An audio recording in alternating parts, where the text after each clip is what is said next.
So I think everybody gets a prompt to continue. That's just to get your permission to record. And that's so we have this office hour session available for folks who want to learn from it in the future, but weren't able to be with us today. So I'm Julie Rizian with the ARIS leadership team. I'm really happy to be here today to introduce both Lindsay and Sophie.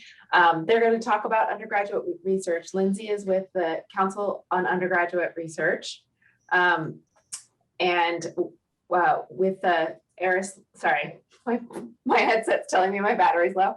And with the ARIS Council of Experts, and we're so glad to have her and really marry the impacts available to us through innovative and evidence-based undergraduate research with broader impacts of research. And it's a really natural fit for a lot of the university-based folks in particular.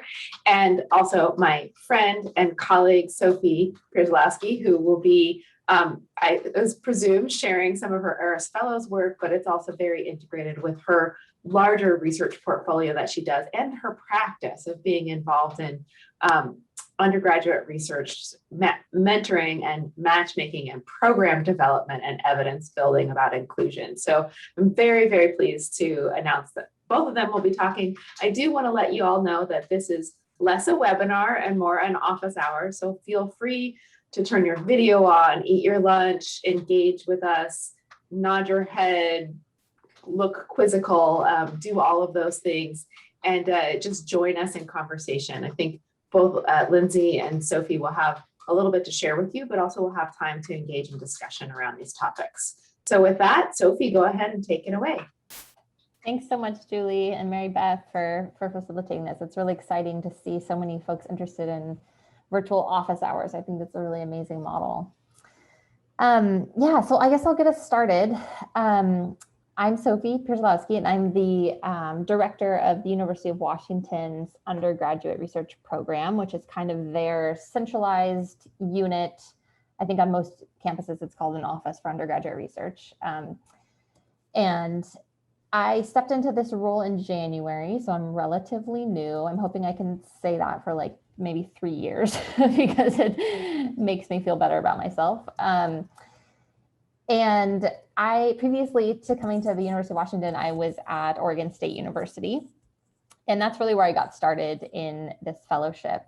I was running some equity-based undergraduate research programs for students of color and specifically for students of color in their very first year at Oregon State University. And I saw the impact that that had on students, and I think the literature around this is starting to, show that more and more, that undergraduate research experiences are hugely impactful for everyone, but they're especially impactful for early career students and for students from historically underrepresented groups, including students of color, first-generation college students, students from low socioeconomic status backgrounds, et cetera.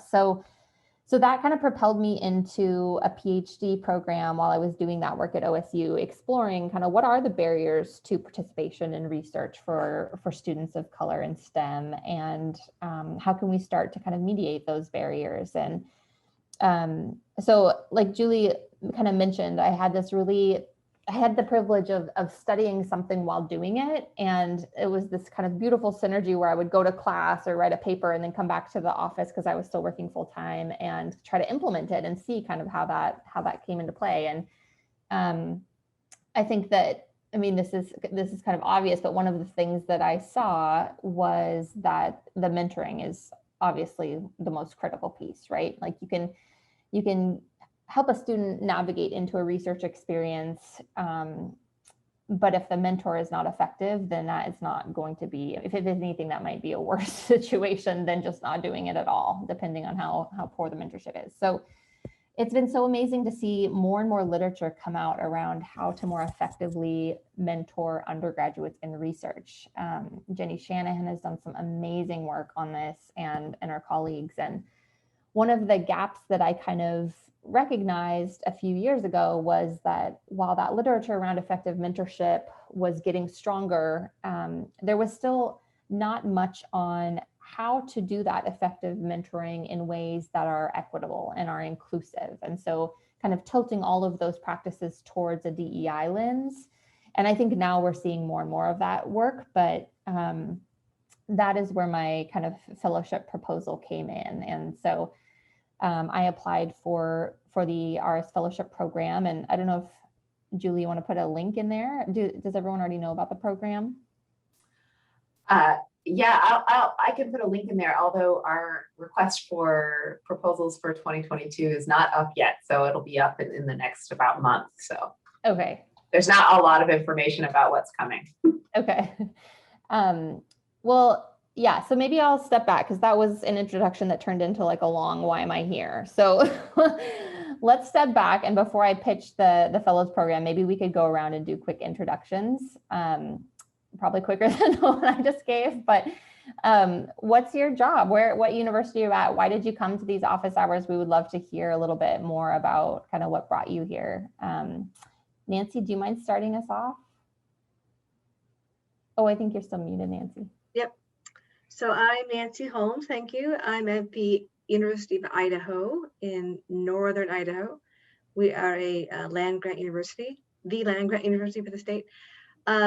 And I work as a proposal development specialist. So I work directly with faculty who are developing grant proposals.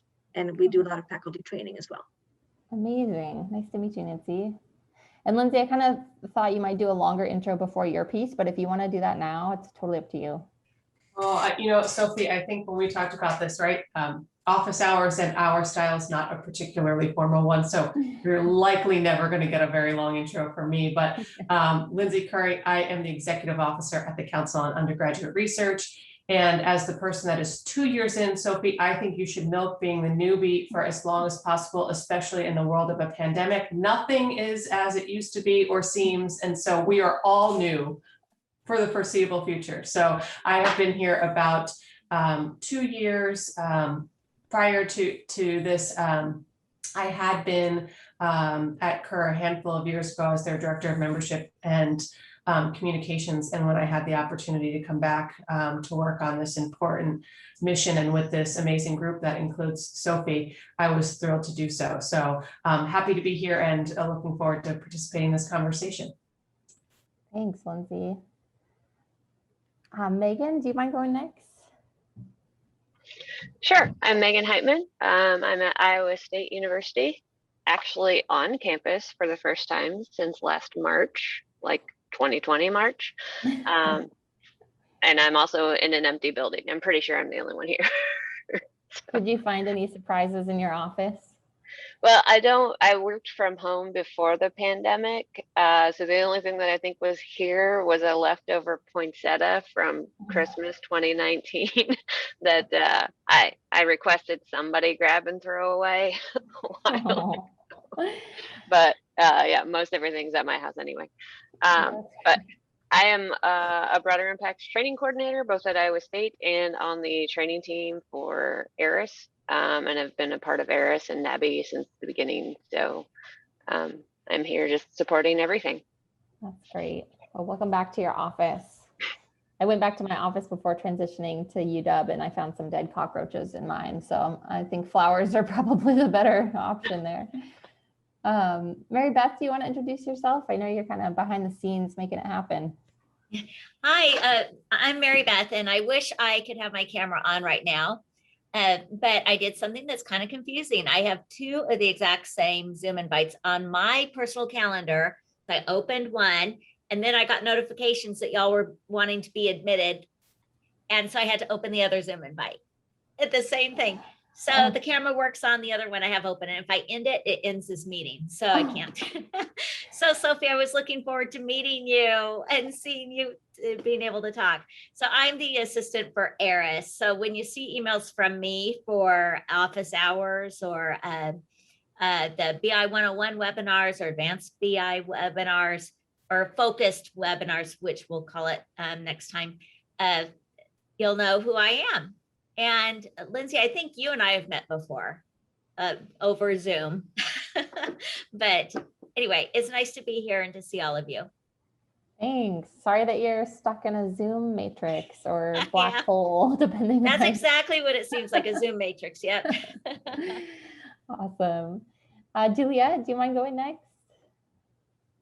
Hi, good afternoon, everyone. I'm in Chicago. I'm at the University of Chicago. I started last August in the middle of a pandemic, so I have not met any of my colleagues or supervisors in person. I am on an NSF grant supporting education and public outreach. So my background is informal science learning in museums, festivals, and the likes of those. And so we have, of course, our NSF review finished 2 weeks ago, and applying for our next phase of the grant. I work with scientists that study the cosmic microwave background, the origin of the universe, and just really interested in how these broader impacts can really have impact, and how we can support those undergraduate students.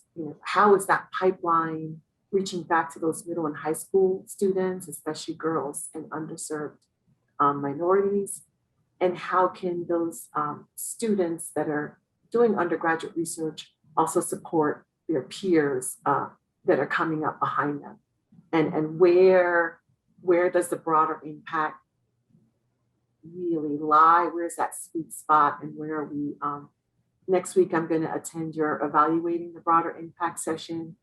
I missed the writing the broader impact sessions because I think there's a difference between writing, we're going to do this work and we're going to have these people participate. And then there's a difference between trying to figure out where the broader impacts really can happen and how we sustain those, implement those, and measure those. So that's my interest. Amazing.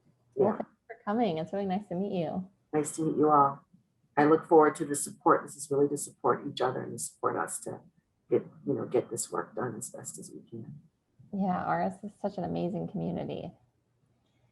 Michael, do you mind going next? Jacobson. I do research development at Binghamton University. I'm involved with ARIS. I'm on a leadership team, but also for today's session, we work with faculty that have recently expressed some more interest in doing like integrated research activities with their undergrad courses. So I was looking forward to the discussion. Nice, perfect. Thanks. Susan? Hi, everyone. I'm Susan Flowers. I use she, her pronouns. I'm at Washington University in St. Louis at Tyson Research Center, which is our environmental field station. So I run the educational programming there, and I basically am the broader impacts guru for a lot of the life sciences faculty at WashU. And now I'm specifically embedded in our field station working with environmental scientists across disciplines. And a lot of our broader impacts work at the field station was focused through an NSF grant to get high school students involved. So taking what we do at the undergraduate level and scaling it to the high school, and having those students embedded on our research teams. And we've been doing that for a long time now, and it's been wildly successful.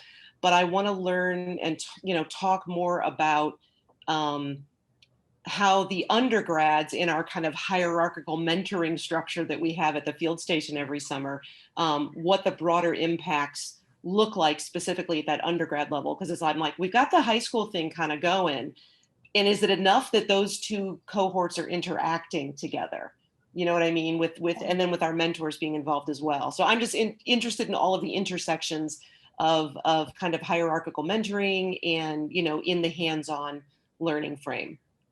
That's amazing. I don't know if I've seen a lot of research on, I feel like a lot of the papers are on like how do grad students and postdocs and faculty all mentor undergraduates collectively, but I haven't seen much on how can you then infuse undergraduates as mentors for high school students in the same research enterprise. That's so interesting. It's kind of an emerging area. Yeah, so cool. I look forward to seeing what comes out of that. I'm not seeing a name, but I see KLW 145. Mary Beth, is that your alter ego? Nope, it's not me. I would like to know too. Are you with us, KLW 145? Bummer. Okay, how about Rachel? Hi, can you see me? Yes. So I'm also at Washington University Tyson Research Center. I work for Susan, who just spoke, as her education fellow. And I just graduated my undergraduate at Washington University in St. Louis. So I'm really here to learn. I'm interested in pursuing some sort of career in science education, and think that informal science education is a really interesting and unique space to have these broader impact activities taking place. So I'm really excited to learn from everybody here. Oh, it's amazing. Nice to meet you. Excellent. Okay, Carrie.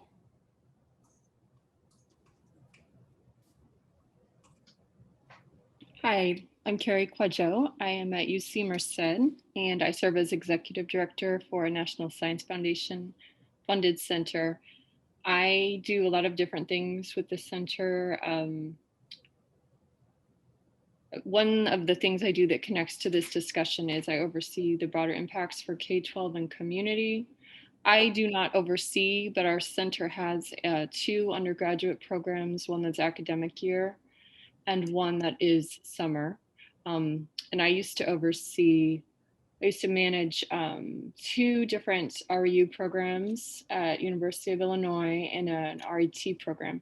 So I'm just really interested in best practices around undergraduate research. Excellent. What is the name of the center that you run, Carrie? We are the NSF CREST CCBM, so it's the Center for Cellular and Biomolecular Machines. Excellent. That's great. Thanks for joining us. Cassie Bowman. Hi, I'm Cassie Bowman. I am at Arizona State University. I'm an associate research professor, and I work with a few hundred undergrads, seniors mostly, each year as capstone students across a number of different disciplines. And so I'm just interested in how that can kind of provide an opportunity for students who haven't had research opportunities up to that point to fill in that gap for them, since they all have to take capstone anyway. Wonderful. Oh, perfect. I'd love to chat more with you about that. Nikki. Hi there, I'm Nikki Perry. I'm an assistant director with the Center for Undergraduate Research at the University of Kansas. And I do some things with mentor training, and we frequently work with faculty who are working broader impacts into their grant proposals. Oh, wonderful. Nice to meet you, Nikki. Sarah? Hi, I'm Sarah Hind. I'm an assistant professor in the Department of Crop Sciences at the University of Illinois. So I was coming partially to just get a lot more information as I'm writing grant proposals. But the second reason is I was spearheading a development of a new major for my department that's in plant biotechnology. And we want to start creating a program of sort of internships, because we know as part of the major, students need a lot more hands-on experience and not just formulaic lab experience. And so we're trying to come up with potentially a model of how to have a department-wide internship for undergrads. And so I was hoping to try to get some ideas and information about maybe how to set that up. Excellent. Cassie, is that similar to what you were talking about with your capstone? Well, with capstone, it's a culminating course that most majors would have, 1 or 2 semesters, and just a required part of the sequence. So it's not paid or anything, but it's just a required class that students take. Oh. It's project-based. Okay. Yeah, we had a capstone at the University of Washington in the fisheries program, and your capstone could be either a research experience or an internship or kind of any of those things. And I thought that was a really effective method. So maybe we can share strategies for that, Sarah. Jung-hoon, are you there? Did I pronounce that correctly? Yeah, you're right. Hi, hi everyone. My name is Jong. I go by Jong. So okay. Yeah, I go by Jong. So I'm an assistant professor at Idaho State University, also a director of applied biomechanics lab. I teach most likely like exercise science and biomechanics And then since my department doesn't have like graduate program, I work with a lot of undergraduate, and then I try to give them like a lot of like research opportunity. But still, I have a lot of limitations. So I came here to look for more opportunities. So I'm looking forward to discussing that. Excellent. Thanks for joining us. Okay, and then is it Subhashish? Did I say that right? Oh, yeah. Hi, I'm Subhashish Chatterjee. I am a faculty member at Barnard College, Columbia University. And I mentor a lot of undergraduates and high school students from different backgrounds and mostly focus on computation research project. So I want to get an idea about the best practice to how to combine high school and undergraduate research. And they mentor. Yeah, that seems to be a theme here, which I don't actually have any experience in, but I think a lot of you do. So maybe we could connect some of you on that as well. Nice to meet you. Thank you. Jean. Hi, I'm the web developer for ARIS. I'm just learning. Oh, excellent. Learning is good. Looks like there's more folks joining us too. Meghan, you didn't go yet, did you, Meghan? Did you just join us? Meghan Heitman? I had just had to switch from my computer to my phone. Oh, okay. So, yeah, I already introduced myself. I just Perfect. switched from my computer to my phone. Okay, no problem. And then Michael, you just joined us. Is that right, Michael Leary?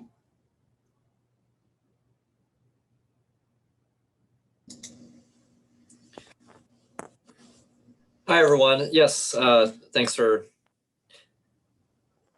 having me. This is an interesting conversation. Looking forward to hearing more. Excellent. Thanks, Mary. And what institution are you from, Michael? I'm the Director of Research at Lindenwood University. Wonderful. Well, thanks for joining us. Did I forget anyone? I wish there was a way in Zoom to like star people when you've called on them. That would be helpful. Okay, great. So it sounds like a lot of you have expertise in lots of kind of areas that are a little tangential to this and some more directly related to this. So since this is office hours, I think we can also advise each other, right, Julie? Is that kind of how this has worked in the past? Yeah, I mean, I think people will be really interested in hearing, Lindsay's roundup of kind of where we are, especially with the massive disturbance that we are all still experiencing. And Sophie, what the product that you have and how it's available and how you see it being used. I suspect that folks would be really interested in a little bit of time on those things, and then maybe there's discussion to be had. Perfect. That sounds good. And Lindsay, just want to check in with you. I feel like I'm taking a lot of airtime. So do you want me to forge ahead, or do you want to take a moment? I think our plan for you to start and link together, I think that's perfect. Okay. Sounds good. Sometimes I get tired of hearing my own voice. So okay, so kind of linking back to the extended intro that I gave was the fact that there's a lot of amazing research now on how to mentor undergraduates in research effectively. And I'm sure now hearing from all of you, I know you've probably intersected with that literature quite a bit. But I was really interested in filling in the gap of how to kind of twist that research towards a lens of diversity, equity, and inclusion. So what do those best or promising practices look like if we want to mentor undergraduates in ways that are equitable and inclusive? And so when I heard about the fellowship program from Julie, I knew that that was kind of what I wanted to propose in our project. And just as a quick pitch for, I know the purpose isn't to pitch the fellows program, but I just want to say that the fellows program is incredible. And I think one of the most beneficial pieces of it is that it really does, and all the fellows say this, but it gives you kind of that incentive to work on a side project that you really want to do, but would never otherwise do, because there wasn't the time or the extra financial compensation to focus on that. And the fellows program really gives you that moment to kind of step back and think about, okay, what priority do you have that you're not actually able to focus on in your own work right now? So that's exactly what it did for me, and allowed the time to create this document that I will pull up now and share. Julie, do you want to say anything about the fellows program, or should I just jump into my product? You should jump in. I put the link in. Okay, perfect. Excellent. Okay, so let me share. So I did this project with Thaddeus Buser, who just finished his PhD, but at the time was a PhD student in fisheries and wildlife and had extensive experience mentoring undergraduates in research in ways that are equitable, inclusive. And so we took this project on together, and it's a web-based guidebook for how to mentor undergraduates in research in ways that are effective and inclusive, and in a lot of cases equitable as well. So this is open access. Anyone can look at it. Let me just put it in the chat right now, actually. It lives here. You are more than welcome to use it, share it, whatever you want to do. And it will be linked on the ARIS website, I think, eventually. If it's not already. Is it on there, Julie? Yeah, it will. The ARIS website will have some exciting developments, including easy access to this. Awesome. Okay, great. So yeah, if you lose this link, you know where you'll be able to find it in the future. So this guidebook it's kind of a course, right? It's built in Articulate, so you can hit start and run through the entire course sequentially, just going module by module, or you can just use the sidebar on the left to go to specific sections within the guidebook. I'm not going to go through every single section because that would take forever, but I want to show you kind of what the structure is, so that if you want to tap into a resource in a specific section, you know kind of where to find it and what it contains. So the first part is really just setting up. It's basically the introduction that has a ton of literature and background on why undergraduate research is important, why it can be leveraged to promote diversity in our STEM disciplines, and kind of what the importance of that is. And then once you there's kind of a guide on how to move through the content. And the content is set up into 2 units. So unit 1 is all about effective and inclusive mentoring. And we build it destination by destination. So there's 4, we kind of conceptualize it as 4 destinations of the mentoring relationship. The first one is recruiting and selecting a student. The second one is you've picked your student, but you haven't actually met with them yet. So kind of that prep work that once you know who the student is. And then the third one is those interactions between you and the student. And then the fourth one is building community around your students. And then unit 2 is a grant writing think space. And so I'll talk about that once I show you unit 1 quickly. Okay, so unit 1, which again, you can just navigate to over here, starts with destination 1. And in this section, we talk about the kind of equity considerations that you want to have through your recruitment and selection process. I think that, traditionally, a lot of faculty kind of lean on reaching out or connecting with students who are eager, confident, go up to them after class to ask about their research, or maybe come to their advising hours or send them an email. That is all great too, but it's important for us, I think, to consider the students who aren't knocking on our doors and aren't reaching out, and thinking about why it is that those students aren't maybe demonstrating the same confidence, or maybe don't know how to write that first email. And so we go into a lot of things on here around how to build those kind of more equitable recruitment and selection processes into your practice. Another big thing we talk about in here is evaluation criteria, and kind of moving away from more traditional metrics of merit, like GPA or previous experience, and thinking more holistically about how to evaluate students. And then destination 2 is kind of like, okay, you know who the student's going to be, what are things to be thinking about now? So we talk a lot about compensation. There are a lot of details about compensation that are kind of tricky and sometimes not super obvious. And so we kind of break down each type. So, and what that means in terms of equity and inclusion. So for example, stipends or scholarships seem like a great option, but in a lot of cases, if you give a student a stipend, it might reduce their financial aid by the exact same amount, which means they're not actually getting any compensation at all. And that's something that happens at Oregon State University that we weren't aware of until until a few years ago, that we needed to kind of start, focusing and paying attention on. So it kind of digs into like each of these different forms of compensation and how to navigate them. And then we talk about some, other things about safety expectations. Expectations is a huge one, obviously. I'm sure you all know that. So there's tons of resources in here. We even talk about some things around like, what explicitly should you say in this situation? So there's more, this isn't like a very high level theoretical piece. This is more of like a hands-on, what should I do kind of thing.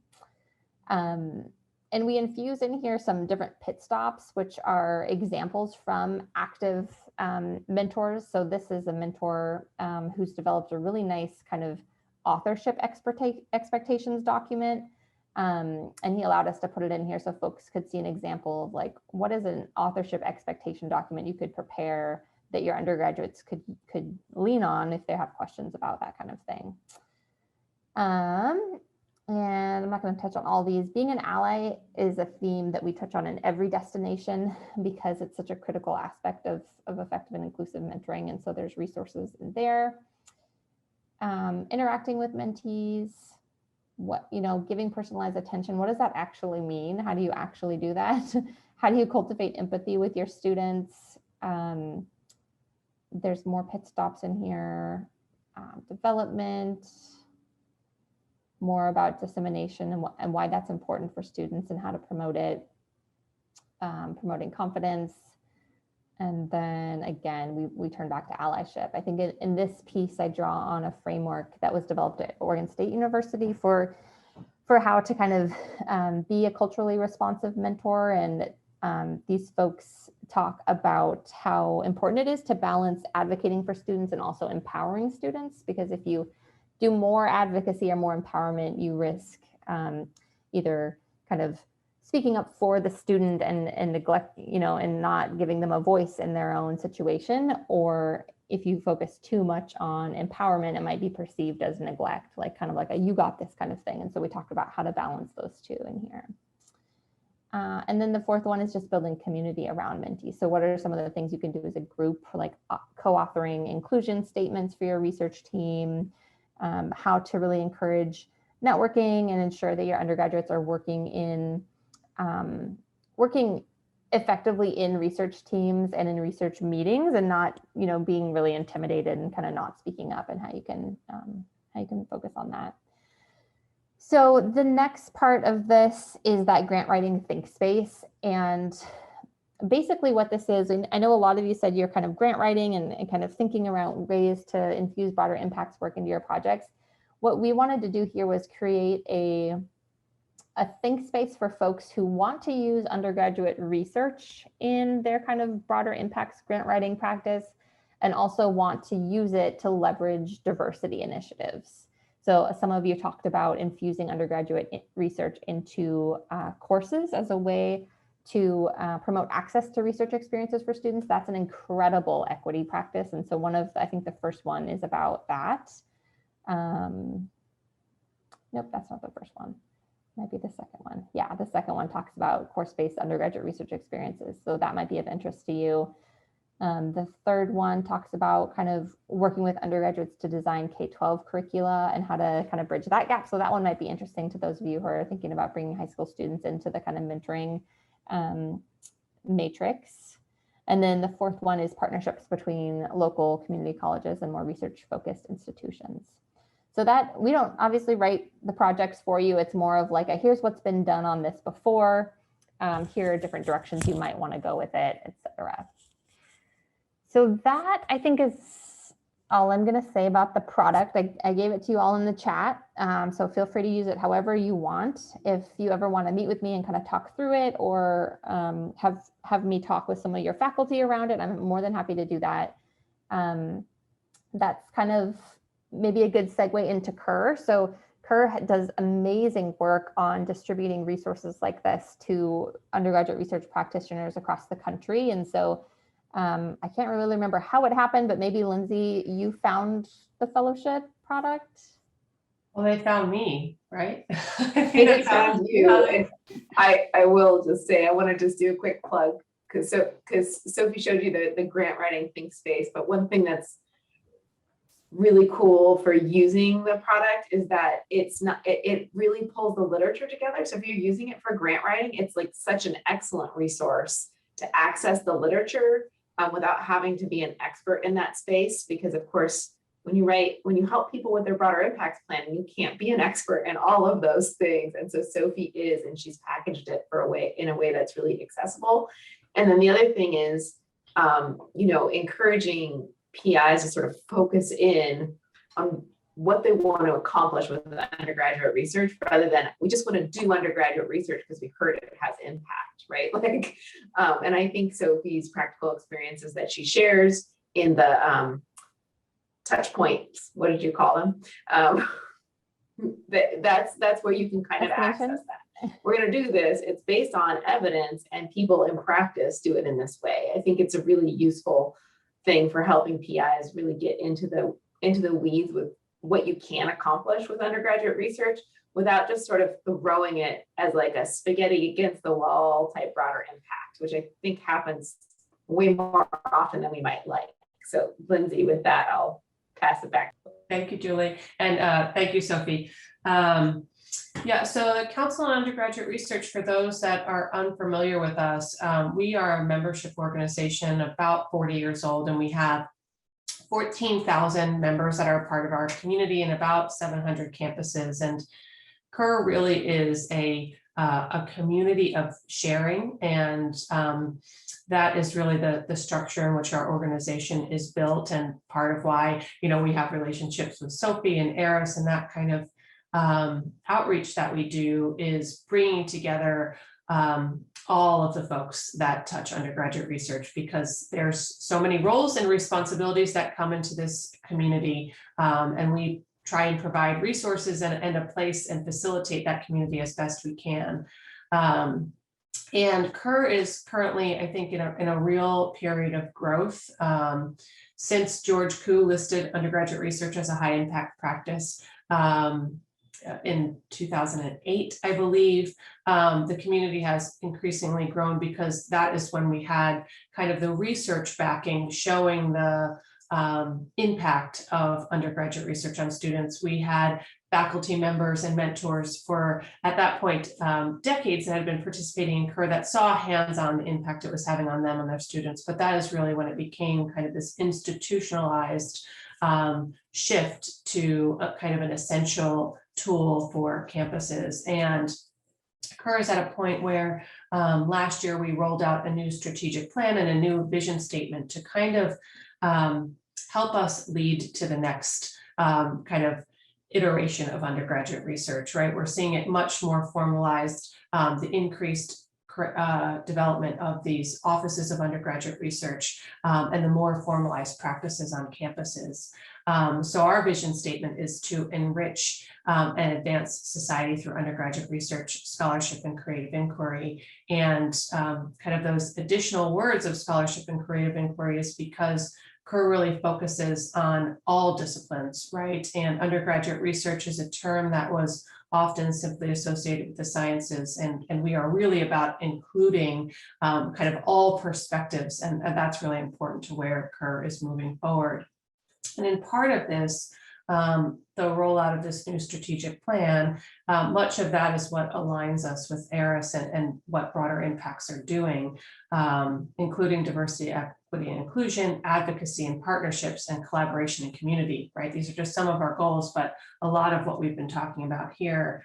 And I just want to do a quick kind of trends that we're seeing and then kind of open it for questions. I think, as all of you know, right, we are currently in a period of burnout from all sides of campus, all sides of business. We have tighter budgets, higher expectations, right? It's a year of a pandemic and social and political unrest like we have not really seen, right? And none of us were particularly well prepared for. And so what we are seeing is kind of an increase in campus and institutional culture having a much stronger impact on how undergraduate research is performed at those campuses, or how it is going to move forward in the future. So I think we had been seeing a lot more streamlining of undergraduate research kind of in the last decade. And I think in the last year, we're going we see trends that it is going to be much more customized on each campus. And that's part of why Kerr does not indicate there is one way, right? So that we really try to provide a community that shares models and samples and provides some guidance in our characteristics of undergraduate research of what good programs look like. But there is not a single model that will work for all of your campuses. And that is really, I think, only becoming stronger as we move forward. Really, now more than ever, campuses are using and leveraging undergraduate research to increase recruitment and retention of students. I think we see that is critical in ensuring that our diverse populations remain engaged.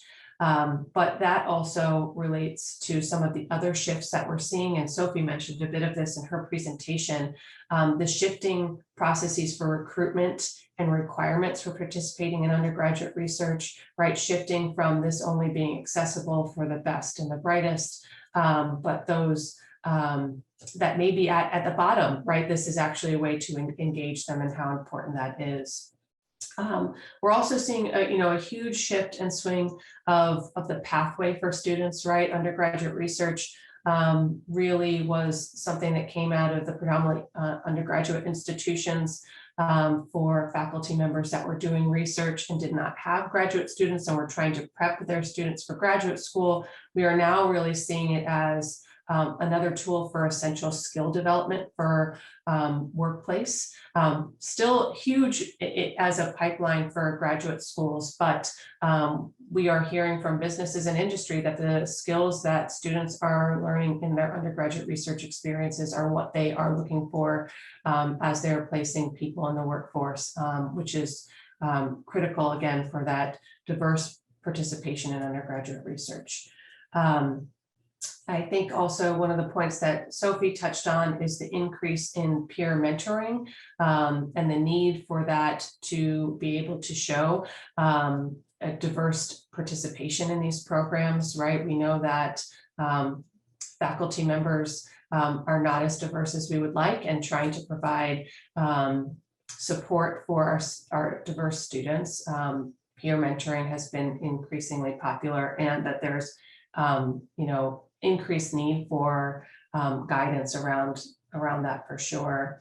And then I think the last and most important piece, and this started before this year, but this year certainly amplified it, is including civic engagement as part of undergraduate research experiences and teaching students what that looks like. So Kerr hosts something called Posters on the Hill each year, where students are actually brought to the US Capitol to present to their representatives and taught how to be advocates for the power of undergraduate research and their research. But there's also programs like the Society of Civic Science that are providing that teaching for faculty members. And so with that, I think now we'll open the floor. So I'll kick off with a question for you, Lindsay. And Sophie can probably predict my questions because we work together a bit. But, one thing that's really struck me with the pandemic is the reality that fieldwork is often not feasible. And so this very visible thing that I think many people in science and at universities were able to ignore, just like people have other people to take care of, and our romantic ideas of field time as some scientific rite of passage might not be very equitable. And so we're working to address that, but I'm wondering at scale more within CURE, if you're sort of seeing more realization about that, what kinds of strategies people are developing to make sure that this idea that you kind of go live off in some remote place or in some isolated way, do this intensive undergraduate research is just not going to work for everyone. I wonder how you're seeing patterns and developments for that nationally. Sure. So I think, this is one of those things that is a silver lining of the pandemic. Is it actually, I think, helped us tell the story in a better way. It's something that we have been talking about for years, and that's where Cures came from course-based undergraduate research experiences, which made it much more accessible and was embedded into the curriculum versus trying to add it on at the end, right, where it requires time and money and the luxury of both of those things to be able to participate.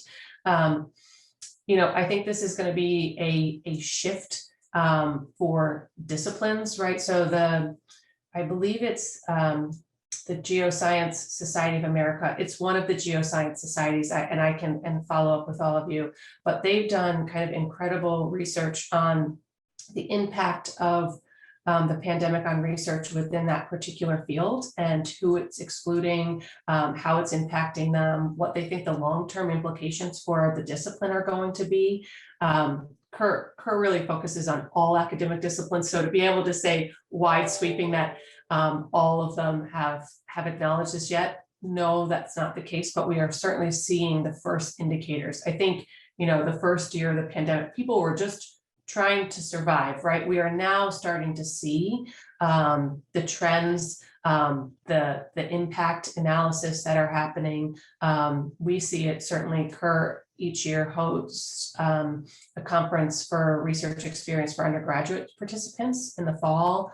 Last year, maybe a dozen, I think if we're lucky, actually operated in a virtual capacity. They found a way forward. This year, that number has grown, and we are seeing much more hybridization of those programs. And so I think as people are finding new ways to do it, we will see that shared and hopefully expanded.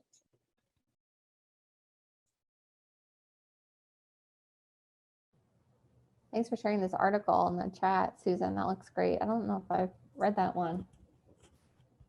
It just dropped really recently, and it was like exactly the reference I needed, so that you can go to administrators, colleagues, collaborators, and say, look, we need to be paying these students. We need to honor what is going on in their life. We are all, individual humans with a variety of barriers, strengths. And so if we don't address that, if we don't understand what's going on for the minoritized students in their lives, then why would they come into our spaces to do undergraduate research? So that was just a really good article that dropped that I immediately cited.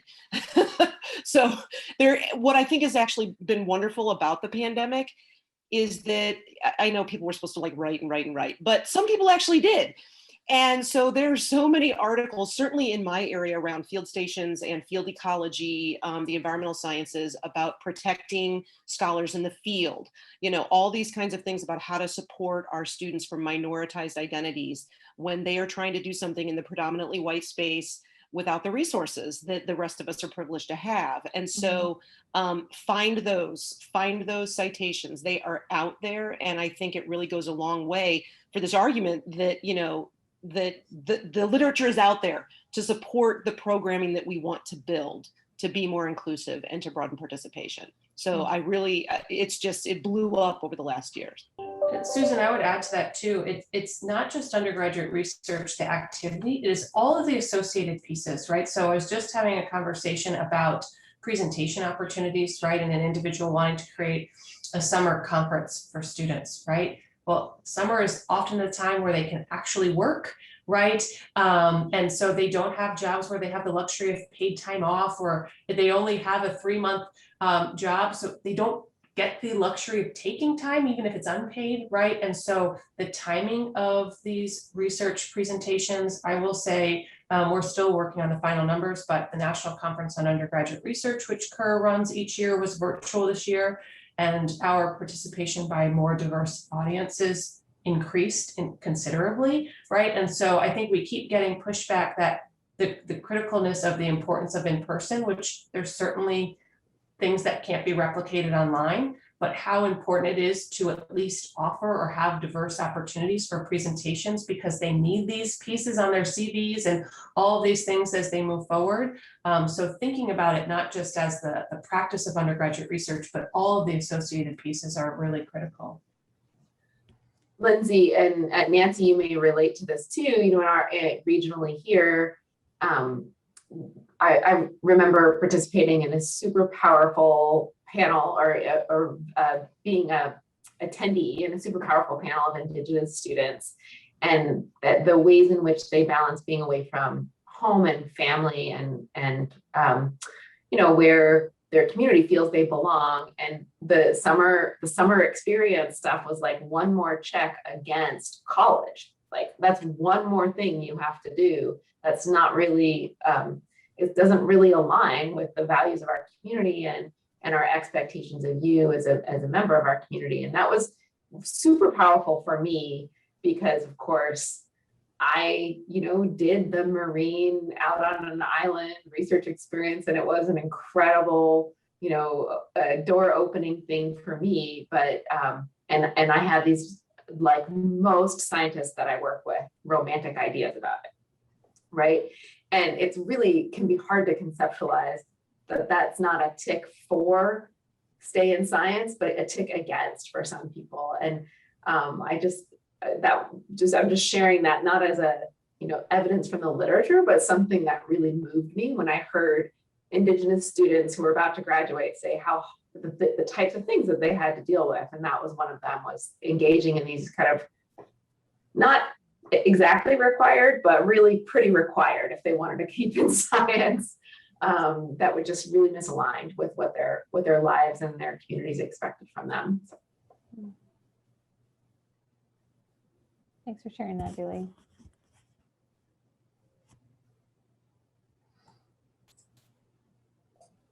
If anyone else has any other Thanks, Susan, for the link. Sorry. Yeah. Go ahead. No, I was just going to say, if anyone else has any other resources they want to share, feel free to pop them in the chat.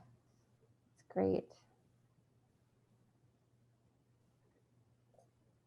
So I will, this is there's sort of a space here. I'll make a plug. That, you know, ARIS, we have the community website. And so I actually embarrassingly don't know the current status of discussion around undergraduate research on that in that community space.